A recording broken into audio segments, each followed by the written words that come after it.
주의 보좌로 나아갈 때에 주의 보좌로 나아갈 때에 어떻게 나가야 할까? 나를 구원한 나를 구원한 주의 십자가 그것을 믿으며 가네. 주의 보좌로 나아갈 때에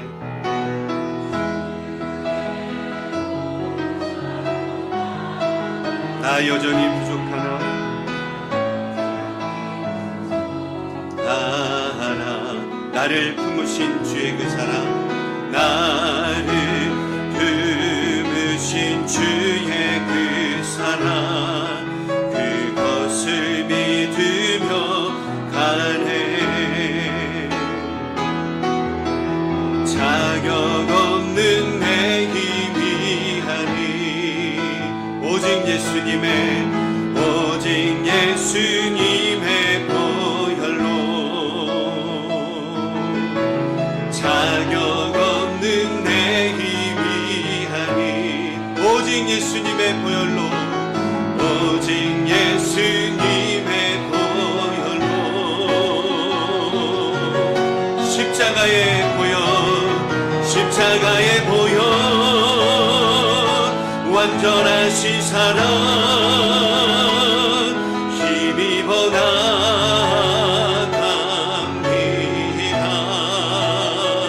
십자가의 보혈 완전하신 사랑 힘입어 예배합니다. 십자가의 보혈 완전하신 사랑 힘입어 나갑니다.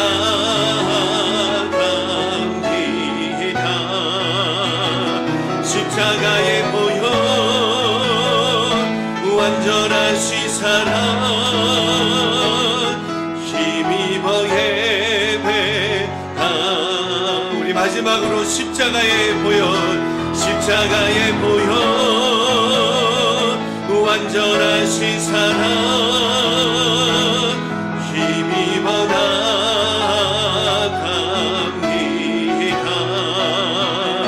십자가의 보혈 완전하신 사랑 힘입어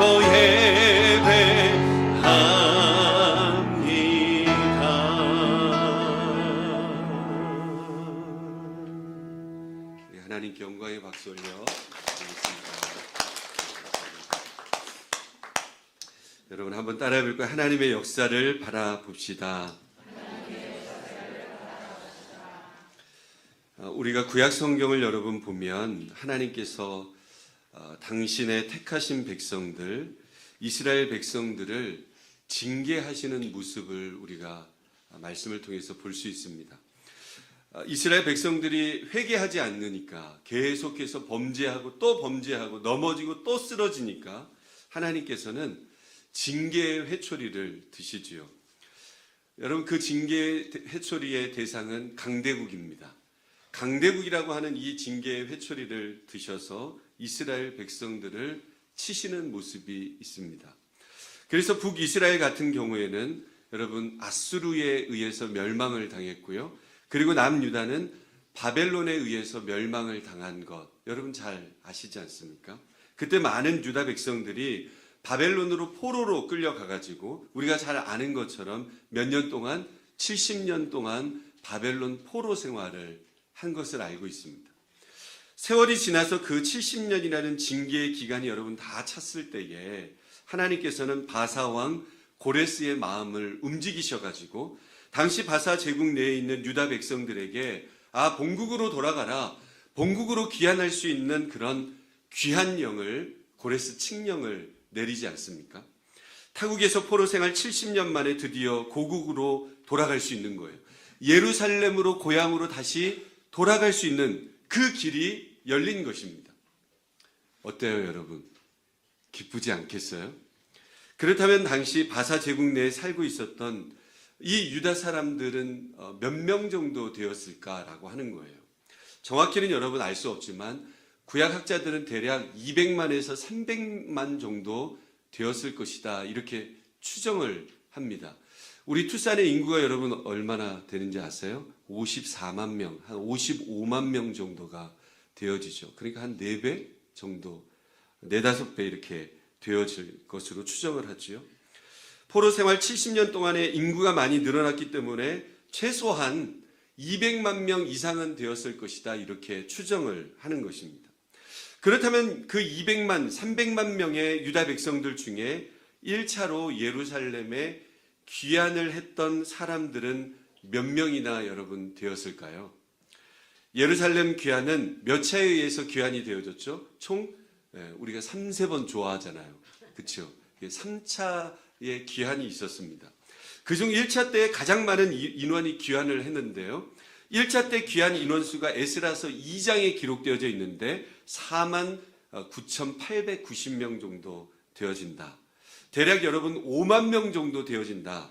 1차 때 예루살렘으로 그 인원들이 5만 명 정도 되어진 사람들이 1차 귀환으로 예루살렘으로 돌아간 거예요. 2차 때는 800여 명 정도 되어지고 3차는 기록이 되어져 있지 않습니다.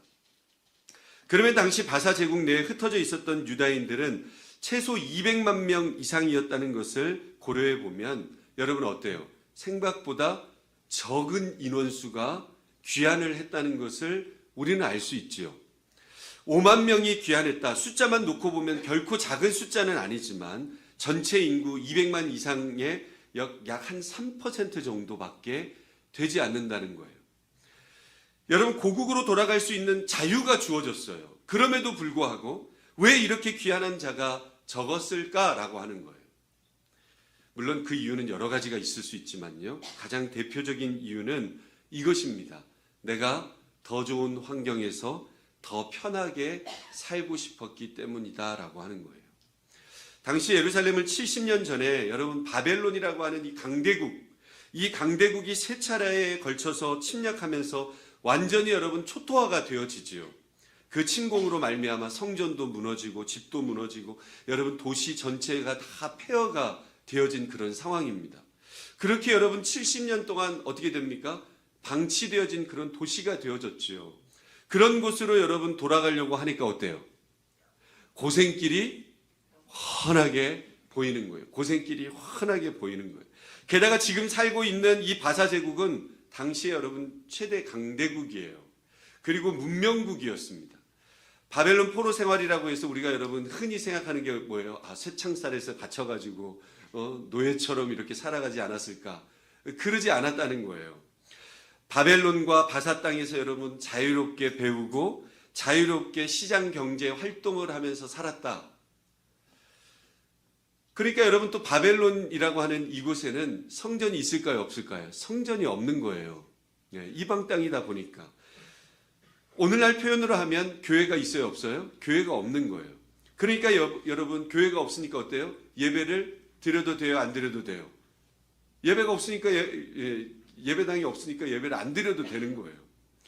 여러분 한번 상상해 보십시오. 예배를 드리고 싶어도 어느 순간부터 내 삶의 주변에 예배당이 아예 없는 거예요. 예배당을 가고 싶어도 못 가는 거예요. 우리 코로나 시대를 생각해 보세요. 그래도 우리 권사님들은 막 목사님 예배하고 싶은데 뒤에 와가지고 막 예배하시고 그랬어요. 예배를 쉬지 않고 우리가 함께. 그러니까 여러분 예배당이 없으니까 예배가 삶에서 그냥 삭제되어 버린 거예요. 육체적으로만 보면 여러분 굉장히 자유로운 삶이었습니다. 복잡한 제사도 더 이상 드리지 않아도 됐어요. 당시 최고의 문명국이었습니다. 풍요롭고 편안한 땅에서 70년 동안 우리가 정착하면서 살다 보니까 막상 예루살렘으로 돌아가라. 고레스 칙령을 통해서 돌아가십시오. 이제 자유입니다. 얘기를 해주니까 어때요? 돌아가기가 싫은 거예요. 돌아가 봤자 어때요? 고생할 거 뻔하니까. 오늘날로 말하자면 주거 환경도 바사 제국이 훨씬 더 좋고요. 자녀 교육 환경도 훨씬 더 좋고요. 문화생활도 더 누릴 수 있고요. 모든 면에서 다 수준이 높은 삶을 살아갈 수 있는 거예요. 그런 곳에 살다가 폐허로 돌아가라고 하니까 안 돌아가고 싶은 거죠. 예루살렘까지의 힘든 이주 과정, 거기 가면 집도 지어야 되고 성전도 다시 지어야 되고 모든 것을 다시 다 새롭게 해야 되고 원점부터 다시 기초 베이스부터 다시 다 깔아야 되고 얼마나 힘든 삶이에요. 여러분 어때요? 생각만 해도 지긋지긋하지 않습니까? 생각만 해도 가슴이 너무 힘들잖아요.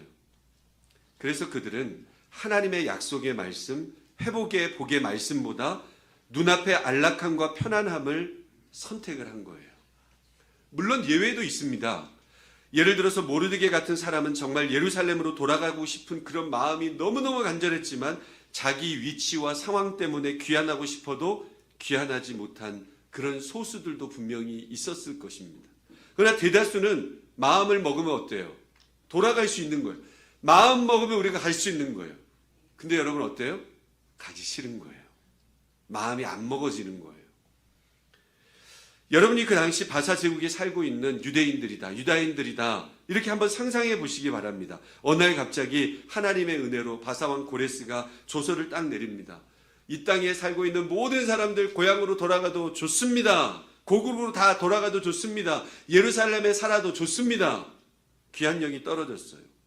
그때 여러분은 바사 제국에 남아있는 잔류하는 것을 선택하시겠습니까? 아니면 1차 귀환의 인도자였던 스룹바벨을 따라서 고생길이 훤한 곳으로 가시겠습니까? 한 가지 분명한 것은 성경에 기록된 사람들은 바사 제국에 잔류했던 다수가 아니었어요. 그렇죠? 예루살렘으로 귀환한 소수였다는 사실. 우리는 그것을 놓치면 안 됩니다. 성경은 그들의 이름을 어떻게 해요? 하나하나 기록을 합니다. 성경은 그들을 뭐라고 표현합니까? 남은 자라고 표현해요. 여러분 이사야 10장 21절 22절 말씀 우리 함께 읽어보겠습니다. 시작. 남은 자 곧 야곱의 남은 자가 능하신 하나님께로 돌아올 것이라. 이스라엘이여 내 백성이 바다의 모래 같을지라도 남은 자만 돌아오리니 넘치는 공의로 파멸이 작정되었습니다. 하나님께서 여러분 어때요? 이미 예언하신 말씀이에요. 바다의 모래와 같이 많을지라도 남은 자만 구원을 받는 거예요. 여러분 교회 안에 많은 사람이 있어도 교회를 여러분 많은 사람이 다닐지라도 구원받은 자는 분명히 있다라고 하는 거예요. 이스라엘의 대다수의 바다의 모래처럼 많을지라도 남은 자 소수들만 돌아오게 될 거다. 소수들만 고향 땅으로 오게 되어질 것이다. 이 말씀을 예언하시지 않았습니까? 여러분 당시 예루살렘으로 귀환한 자들은 세상적인 기준으로 볼 때 어때요? 바보 같은 결정이에요. 세상적인 기준으로 보면 70년 동안 바사 제국 땅에서 쌓아두었던 여러분 그 삶이 얼마나 좋아요. 물질도 좀 모았을 거고 집도 좀 샀을 거고 얼마나 좋아요. 근데 여러분 다 포기하고 폐허가 된 예루살렘에서 다시 제로 베이스에서 시작해야 되는 그 길, 여러분 눈앞에 고생이 여러분 빤히 보이는 그 길, 그것을 스스로 선택했으니까 세상의 눈으로 보면 어때요? 굉장히 바보스러운 거예요. 에이 바보 같은 사람. 그렇지 않습니까? 말 그대로 여러분 그냥 사서 고생을 하는 거예요. 그런데 성경은 그들을 뭐라고 표현한다고요? 남은 자다 이렇게 표현을 해요. 그렇다면 예루살렘으로 귀환한 사람들이 하나님으로부터 큰 복을 받아서 바사 제국에 잔류했던 사람들보다 나중에 더 잘 살게 되었을까요? 여러분 어떻게 생각하십니까? 바사 제국에 있는 사람보다 더 잘 살게 되었을까요? 예루살렘으로 귀환한 사람들은 1차, 2차, 3차에 걸쳐서 여러 차례 돌아왔지만 공통점이 있어요. 그 공통점이 뭐라고요? 사서 고생한다는 거예요. 고생을 정말 많이 했어요. 여러분 이 이민 역사도 보면 일대 때 오신 분들이 얼마나 많은 고생이 있지 않았어요? 그들의 고생과 눈물과 땀과 헌신이 있었기 때문에 지금 1.5세들, 2세들 믿음으로 잘 살고 있는 거 아니겠어요? 놓치면 안 되겠죠. 정말 고생을 많이 했어요. 앞서 말씀드린 것처럼 일단 고향으로 돌아와도 삶의 터전을 다 새롭게 해야 되는 거예요. 무너진 집도 다시 세워야 되고 무너진 성벽도 다시 세워야 되고 얼마나 귀찮은 일이에요. 예루살렘으로 귀하는 사람들은 자신들이 무너진 하나님의 성전을 다시 건축을 하게 되어지면 메시아의 여러분 왕국이 도래할 것이다 이렇게 믿었어요. 여러분 무슨 말입니까? 자기들이 예루살렘으로 귀한의 성전을 재건하면 여러 선지자들이 예언했던 것처럼 메시아가 오셔가지고 이스라엘이 온 세상을 통치하는 뭐가 된다? 강대국이 되어질 거고 자신들도 잘 살게 될 거다 이렇게 믿었어요. 그게 여러분 뭐예요? 정치적인 메시아를 기대했다 그 말이에요. 근데 여러분 현실은 여러분 어때요? 현실은 전혀 그렇지 않은 거예요. 귀환에서 힘들게 제2성전을 건축했는데도 삶이 바뀌지 않은 거예요. 예수님 믿어도 확 바뀝니까? 우리의 마음이 바뀌는 거지. 할렐루야. 네? 막 다 바뀌어요. 막 사는 것도 바뀌고 물질도 막 바뀌고 막 다 바뀝니까? 오히려 막 어려움이 찾아올 때가 있어요. 그것도 며칠로요? 막 쌍으로 막 찾아오잖아요. 어려움들이. 가난은 그대로였고 주변 강대국의 위험도 여전했고요. 그들은 우리가 귀환에서 이렇게 헌신하고 성전을 세웠는데 왜 우리의 삶은 달라지지 않습니까? 현실 앞에서 무너지는 거예요. 이렇게 실망도 하고 영적인 침체에 빠지지도 않았겠어요?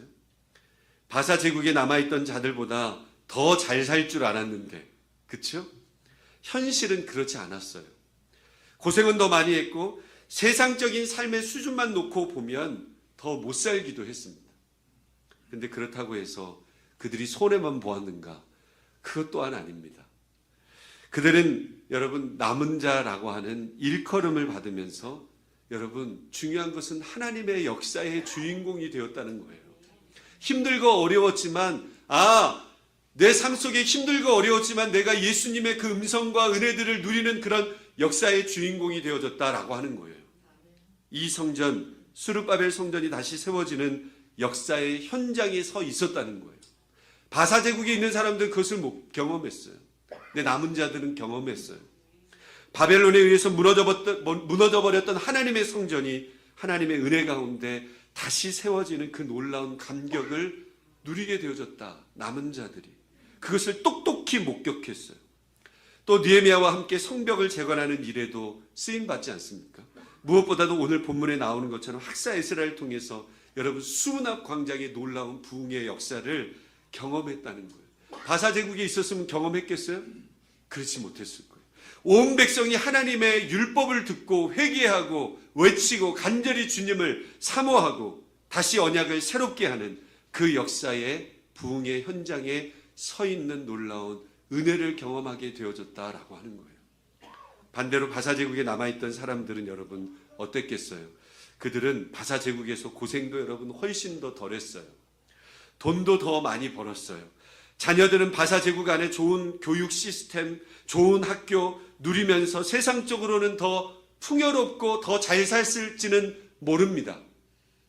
그러나 하나님의 성전이 다시 건축되어지는 역사, 느헤미야를 통해서 성벽이 다시 세워지고 예루살렘 성읍이 다시 하나님의 백성들로 채워지고 하나님이 약속했던 회복의 말씀이 선포되어져서 그 은혜 가운데 거하는 그 약속을 누리지 못했다는 거예요. 그리고 오늘 본문에 나오는 수문학 광장에서의 말씀의 부흥, 영적 대각성의 역사를 경험하지 못했다는 거예요. 하나님의 역사에 귀한 도구로 쓰임받지도 못했고 하나님의 약속이 성취되어서 부흥과 회복의 역사가 일어나는 그 현장에 서 있지도 못했다는 거예요. 저와 여러분은 어떤 삶이 더 부럽습니까? 오늘 이게 설교의 핵심 질문이에요.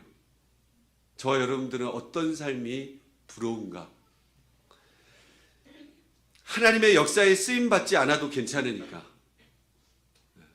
그런 분들 있잖아요. 교회 나중에 나가지 뭐. 교회 뭐 언제든지 나갈 수 있는데. 나는 믿어도 교회 안 나가? 상처가 많이 됐어. 하나님의 역사에 쓰임받지 않아도 좋으니까 하나님의 위대한 역사를 직접 목도하지 못해도 괜찮으니까 그냥 나는 바사 제국에서 풍요롭게 그냥 살면 돼. 아니면 여러분 육체적으로 조금 고생을 하더라도 세상의 편함과 풍요로움을 조금 내려놓더라도 하나님의 역사에 쓰임받고 그 귀한 역사의 현장, 부흥의 현장에 함께 서 있기를 원하십니까? 당연히 여러분 어때요? 후자이겠죠. 후자 맞지요? 네. 노면이세요? 네, 아멘이십니까? 만약 전자의 삶을 살았다면 애초에 우리가 예수님 안 믿었겠죠. 그렇지 않아요? 애초에 목사도 안 됐을 거예요. 바사 제국의 풍요롭고 안락한 삶을 추구했다면 여러분 우리가 어떻게 십자가의 길을 걸어갈 수 있겠습니까?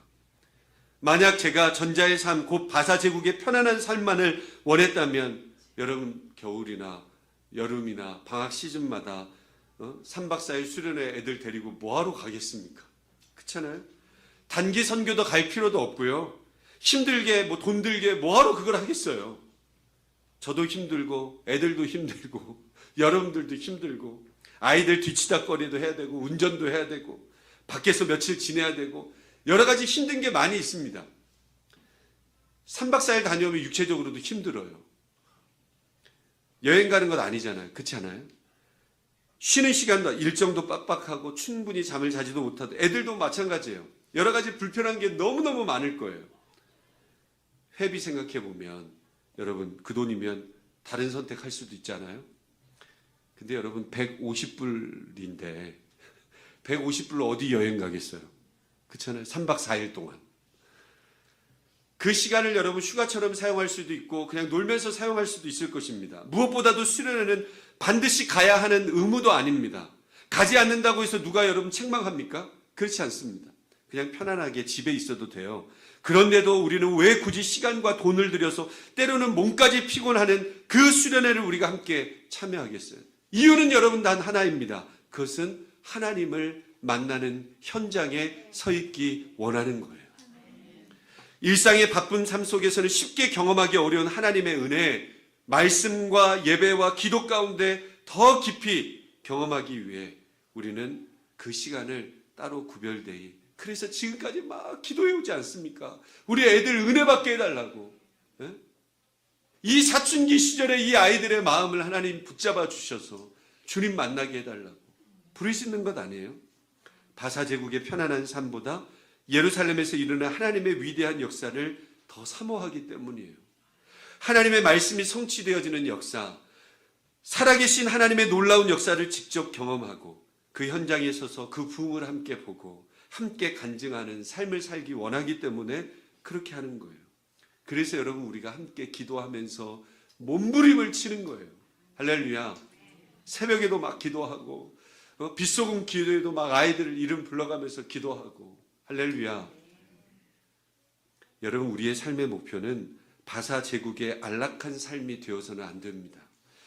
여러분 아멘이십니까? 우리가 추구해야 될 것은 바사 제국의 안락함이 아니라 좁은 길을 택하여서 성경에 기록되어질 수 있는 삶. 여러분 우리가 남은 자의 반열에 서는 삶을 사는 거예요. 그것이 여러분 성도가 함께 주 안에서 십자가의 길을 걸어가는 이유입니다. 여러분이 바사 제국의 안락한 삶이라는 넓은 길을 택하면 그 길에는 여러분 생명이라는 것이 없습니다. 그 길에는 하나님의 역사하심도 없습니다. 그냥 여러분 뭐예요? 육체만 잘 사는 거예요. 육체만 편한 거예요.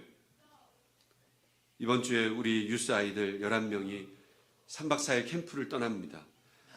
그 학생들이 그 자리에 갈 수 있었던 것은 학생들 자신 안에 있는 은혜를 향한 사모함도 분명히 있겠지만 그보다 부모님의 믿음의 결단이 더 컸기 때문일 것입니다. 내 자녀가 하나님의 위대한 역사, 부흥의 역사가 있는 그 현장에 보내고 싶고 그 현장에 있기를 바라는 마음인 거예요. 그래서 부모들이 여러분 자녀를 보내는 거 아닙니까? 얼마든지 여러분 3박 4일 동안 더 공부도 시킬 수 있고 애들 놀릴 수도 있고 세상적인 활동 더 많이 할 수 있을 거예요. 함께 휴가 내가지고 놀러 갈 수도 있을 거예요. 그러나 부모님들은 이 길을 선택하는 거예요. 하던 공부 잠시 내려놓더라도 내 자녀가 하나님의 역사의 현장에 있었으면 좋겠다. 부흥의 현장에 좀 있었으면 좋겠다. 그래서 인격적인 주님을 좀 만났으면 좋겠다. 저는 그 믿음대로 되어질 것을 믿습니다. 그래서 우리가 함께 기도하는 거예요. 그 캠프의 현장이 단순한 그냥 프로그램의 자리가 아니라 수문학 광장과 같은 부흥의 현장이 될 수 있도록 말씀 앞에서 아이들이 뒤집어지고 찬양할 때 뛰면서 주님을 찬양하고 삐죽삐죽 했던 애들이 참여하여서 걸그리 막 화내지고 할렐루야.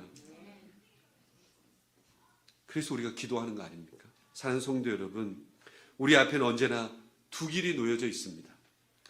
하나는 바사 제국에 남는 길이에요. 안정적이고 편안하고 익숙하고 우리의 생각의 계산과 맞는 길이에요. 몸은 좀 덜 힘들고 손해도 적어 보이고 사람들의 눈에는 저 사람이 지혜로운 사람이지 그렇게 보일 수 있습니다. 그러나 그 길에는 여러분 때로 하나님의 역사에 대한 기대가 사라지는 길이고요. 하나님을 부르심보다 하나님을 향한 그 열망과 그 의지함보다도 여러분 내 삶의 안락함이 더 중요한 삶인 거예요. 또 하나의 길은 어렵고 힘들더라도 예루살렘으로 돌아가는 길입니다. 그것은 성경에 분명히 남은 자의 길이라고 말씀하셨어요. 이 길은 쉽지 않습니다. 고생이 훤히 보이고 희생이 필요하고 믿음이 요구됩니다. 때로는 손해보는 것 같아요. 손해보는 것 같아요. 왜 굳이 저렇게까지 해야 되나? 그러나 바로 그 길 위에서 하나님은 당신의 약속을 이루시고요.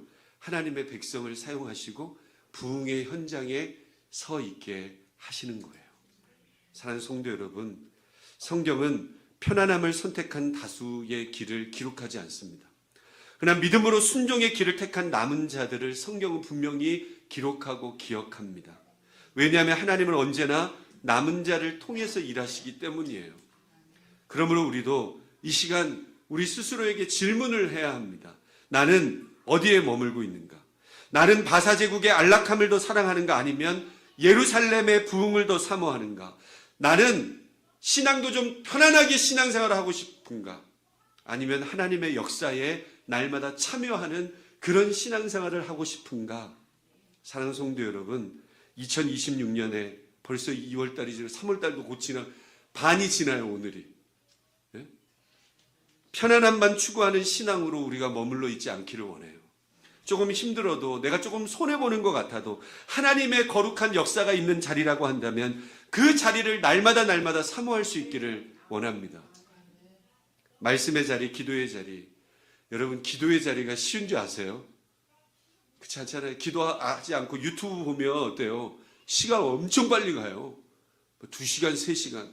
유튜브는 6시간 보라고 그래도 봐. 드라마도 막 10시간 보라고 그러면 막 봐. 근데 여러분 10분 기도하라고 하면 어때요? 기도도 여러분 분량이 있어요. 분량. 어떤 분들은 그렇게 얘기하죠. 기도 하나님 앞에 예수 이름으로 뜨겁게 1분이라도 간절한 마음으로 기도하면 끝나는 거지. 그거 오만한 생각이에요. 기도의 분량이 있어요. 기도도 잘 채워져야 돼요. 하나님 우리의 눈물을 받으세요. 할렐루야. 기도를 받으세요. 우리 아이들이 여러분 우리가 기도한 만큼 은혜 받아요. 기도를 안 하신 분들은 아멘 안 하시는 것 같아요. 말씀의 자리, 기도의 자리, 예배의 자리, 헌신의 자리, 은혜의 자리를 우리 모두가 기대하고 소망하고 주님 저를 그 역사 속에 좀 세워주십시오. 우리 자녀들도 마찬가지예요. 세상적으로 더 유리한 길만 열어주는 부모가 아니라 하나님의 역사 속에 서게 하는 부모가 돼야 되지 않겠습니까?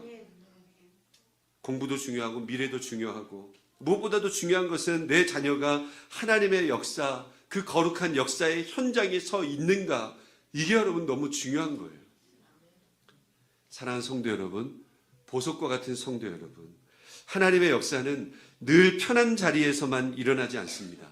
때로는 좁은 길을 통해서, 때로는 눈물의 자리를 통해서, 때로는 여러분 우리의 헌신과 결단을 통해서 여러분 일어난다는 거예요. 그래서 우리가 결단하는 거예요. 주님 저는 바사 제국의 안락함에 머물지 않겠습니다. 주님이 일하시는 자리라면, 주님의 그 거룩한 말씀이 성취되는 그 자리라고 한다면, 주님의 부흥이 임하는 자리라고 한다면 제가 힘들고 어려워도 그 자리에 서 있기를 소원합니다. 남은 자의 반열이에요. 이 결단이 저와 여러분의 결단이 되기를 소원합니다. 그래서 2026년 한 해 동안 하나님께서 교회 가운데 이루시는 놀라운 역사가 반드시 있을 거예요. 저는 그것을 믿습니다. 저는 사람을 믿는 게 아니고 하나님을 믿어요. 하나님의 약속을 믿어요. 우리 가정 가운데 이루시는 회복의 역사도 있을 거고요. 우리 미래 세대 가운데 이루시는 부흥의 역사, 여러분 멀리서 구경하는 게 아니에요. 기도의 자리에서 여러분 우리가 함께 울고 함께 헌신하고 기뻐하고 함께 간증하고 그 자리에 서실 수 있는 저와 여러분의 삶이 다 되실 수 있기를 주님의 이름으로 축원드립니다. 우리 함께 다시 한번 찬양할까요? 주의 보좌로 나아갈 때에 함께 찬양하고 우리 함께 기도하겠습니다.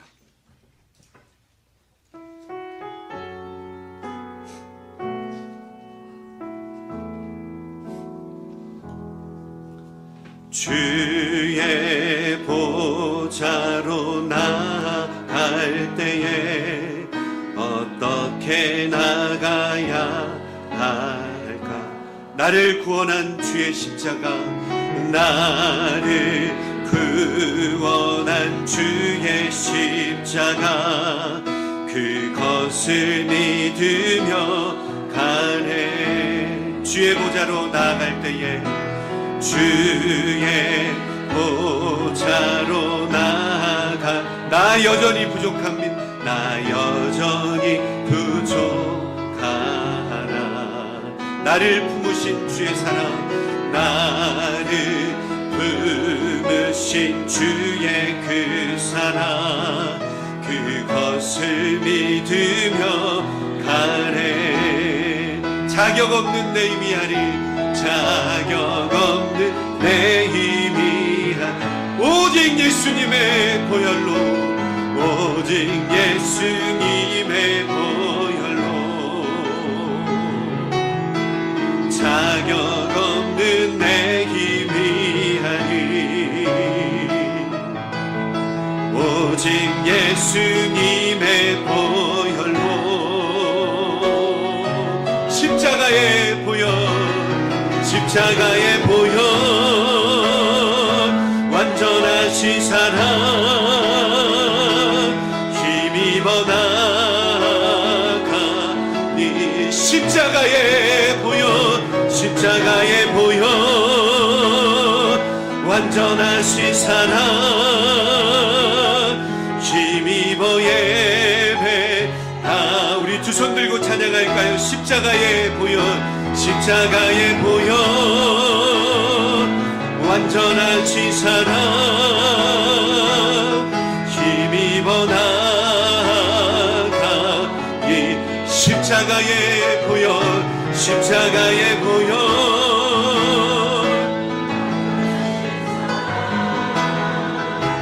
힘입어 예배하. 우리 마지막으로 십자가의 보혈, 십자가의 보혈, 완전하신 사랑 힘입어 나가니다.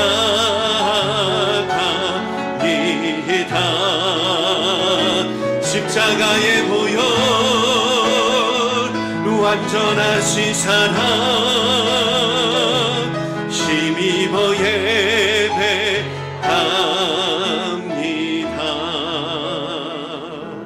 사랑하는 성도 여러분, 우리의 마음에 손을 얹고 여러분 함께 기도하기를 원합니다. 바사 제국의 안락한 삶이 아니라 예루살렘으로 돌아가는 남은 자의 길을 우리가 날마다 선택하게 하여 주옵소서. 그래서 하나님의 그 거룩한 역사의 현장 속에 우리가 머물고 주님의 뜻을 알고 순종하고 따를 수 있는 그런 믿음의 결단이 우리의 삶 속에 하나님 넘쳐흐를 수 있도록 도와주십시오. 그래서 그 부흥의 현장에, 그 약속의 성취의 현장에 제가 날마다 서 있을 수 있도록, 사람이 아닙니다, 환경이 아닙니다, 상황이 아닙니다, 오직 예수 그리스도의 은혜의 보좌 앞에 나아가는 우리 모두가 되게 해달라고 합심해서 결단하면서 기도하겠습니다. 거룩하신 성령 하나님 감사합니다. 오늘도 주님의 그 거룩하신 보좌 앞으로 나아갈 때에 하나님 너무나도 연약하고 너무나도 하나님 아무것도 아닌 우리를 주님의 십자가의 보혈로 하나님 덮어주셔서 예수 그리스도를 의지하면서 믿음으로 한 걸음 한 걸음 지금까지 걷게 하여 주셨음을 감사합니다. 자격도 없습니다. 아버지는 아무런 공로도 없습니다. 그렇지만 오늘도 예수님의 그 십자가의 보혈을 의지하면서 하나님 완전하신 사랑 앞으로 더 가까이 나아갑니다. 하나님, 오늘도 우리는 안락한 삶을 추구하지 않습니다. 오늘도 하나님, 우리의 삶이 힘들고 어렵고 하나님, 때로는 하나님 격투기와 같은 그런 삶이 우리 가운데 다가올다 할지라도 하나님, 예루살렘으로 돌아가는 남은 자의 길을 선택할 수 있는 은혜가 우리 가운데 넘쳐흐를 수만 있도록 성령 하나님께서 인도하여 주시기를 원합니다. 하나님의 그 거룩한 역사에 쓰임받게 하여 주옵시고, 하나님의 그 거룩한 부흥의 역사에 우리가 믿음으로 순종하며 그 성취의 하나님 은혜의 현장에 믿음으로 나아갈 수 있는 은혜가 우리 가운데 넘쳐날 수 있도록 주님 도와주옵소서. 십자가의 보혈의 능력으로 하나님 임하게 하여 주옵소서. 우리 한 번 더 기도합니다. 우리 아이들을 위해서 기도해 주시기 원합니다. 우리 11명의 아이들 안전하고 성령께서 하나님 모든 시간, 모든 말씀의 시간 속에 뒤집어지는 역사가 있게 하여 주옵시고, 하나님을 인격적으로 만나는 시간들 되게 해달라고 우리 합심해서 함께 기도합니다. 거룩하신 성령님, 우리 11명의 귀한 아이들 하나님께서 우리 교회에 보내주시고 우리 귀한 아이들과 함께 믿음의 길들을 또 떠납니다. 은혜의 현장 속에, 말씀의 능력 속에, 하나님 기도의 능력 속에 우리 아이들이 하나님 푹 잠겨져서 하나님을 믿습니다. 하나님을 의지합니다. 내 삶의 유일한 아버지의 능력 되시는 주님만을 신뢰하고 나아갈 수 있는 믿음의 결단들이 우리 아이들에게 넘쳐날 수만 있도록 주님 도와주옵소서. 하나님 말씀을 증거하시는 강사 목사님과 또한 하나님 모든 스태프진들과 하나님 밥을 짓는 모든 지체들까지 성령께서 하나님 위로해 주시고 힘주셔서 그 모든 사역을 통하여서 우리 귀한 아이들이 주님을 만나고 하나님의 능력을 체험하는 역사들이 임할 수 있도록 그 약속의 하나님 현장 속에 하나님 믿음으로 우리도 함께 기도하는 남은 자들이 되어져서 하나님 앞에 영광을 올려드리게 하여 주옵. 십자가의 보혈 완전하신 사랑 힘입어 나갑니다. 십자가의 보혈 완전하신 사랑 힘입어 예배합니다.